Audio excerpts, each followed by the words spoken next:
Good morning, leaders, and welcome to week 3, day 5 of the push. Today, I want to speak to you about leading yourself, and in order to do so, I wanted to have my elite guitar here with me.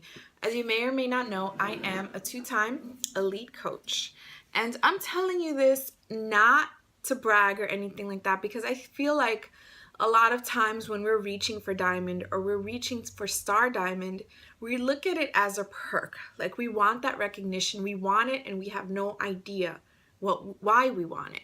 But when I look at this guitar and my name here and the stars on it representing each of my diamonds, I don't see a perk or recognition for myself. I see and I remember the amount of work, blood, sweat, and tears that went into achieving this.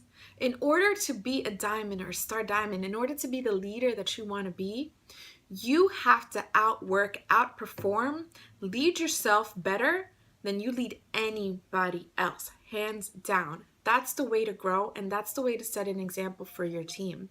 So let's talk about the 3 vital behaviors. You have to be like the best at it out of your entire team. When it comes to inviting, when it comes to building relationships, you set the benchmark for what your team is supposed to do. When it comes to being a product of the product, you have to be sure that as soon as a new product, like 22-minute hardcore, hits the back office, you're the first one to purchase it so that you can talk about it with your team and with your market. When it comes to personal development, you have to out-PD everyone on your team because you have so much more on your plate. You're leading yourself and you're leading a whole team of people that look up to you, especially as a role model. All those behaviors, that it's not even the things that you tell them to do, it's what they see you doing. And you also have to be reading books and listening to audiobooks and podcasts because you have to also be able to recommend books for your team.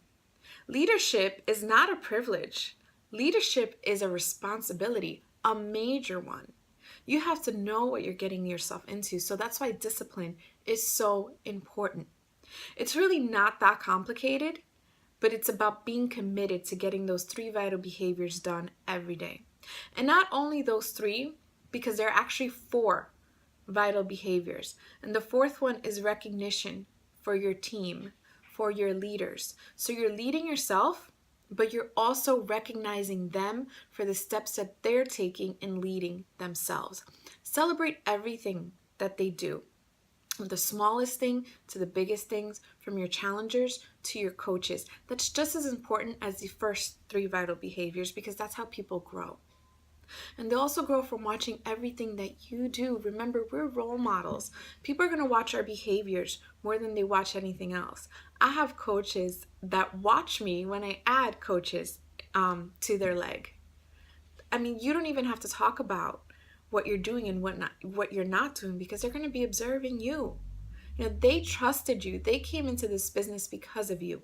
And not only the people that you sponsored, but 3 levels down, they're all looking at you. They are all your organization. It's your job as a leader to look out for each and every one of them because I have a lot of coaches that tell me that they were inspired by seeing my coach on their journey, so they signed up under them. So it goes so much deeper than you think. So you have to take a hard look at yourself. Ask yourself, where am I weak? Where am I strong? How can I get better? Look at the coaches in the networks. Look at the amazing leaders in this training. Who do you admire and why? Chances are that when you admire something about somebody else, it's because you wish you could develop it in yourself. So do that. Take a good, honest look at yourself. Take a good, honest look at what kind of coach you want to be. What are the characteristics of the coach that you want to be? Write it down and work on those things. And keep it in mind as you onboard new coaches and as you train your team. And here's another thing. Be vulnerable. Being a leader is not about showing them that you have it all together all the time. It's the opposite. It's about being real with them and showing them where you are on the journey. Just like we tell challengers that want to sign up as coaches, you don't have to be fit, you don't have to be at your perfect goal weight in order to become a coach. It's the same thing in the business. In order to be a leader, you don't have to be that perfect leader. You have to be someone that's working at it every day and showing effort. And that's what's going to inspire your team to follow in your footsteps. Something that I do with my coaches is that I share with them what I'm doing every day. I share with them my bad days. I share with them when a coach quits. I share with them where I am with Success Club points and how I feel about it. But I'm careful, it's never, ever, ever a vent. That's never what I do. What I do is I tell them, this is what's going on. Yeah, it sucks, but I'm going to get through it. I'm going to do this PD. This is what I listened to today. It made me feel better. I suggest it for you as well. Or I just did this to build a relationship with this person. You should do it as well. Or I went and I got this workout done in. You should do it as well. We're always setting the pace because your energy, whether you realize it or not, controls the energy of your entire team. If something you do brings them down, that's on you. If something you do brings them up, that's on you also. And they're going to grow because of you. Your energy, your vibe does so much more than you're aware of. So you have to be able to keep yourself in check, to lead yourself daily. I mean, like I said earlier, this rank, it's not about the perks and the recognition and the money. Those things are great, but those things are always a byproduct of your skill as a coach, of your leadership. Everything rises and falls on leadership. So today, take time to really question yourself and where you are with your business. Are you doing the activities that you wish your coach would do? Never ask anybody anything that you're not willing to do, that you're not actually doing.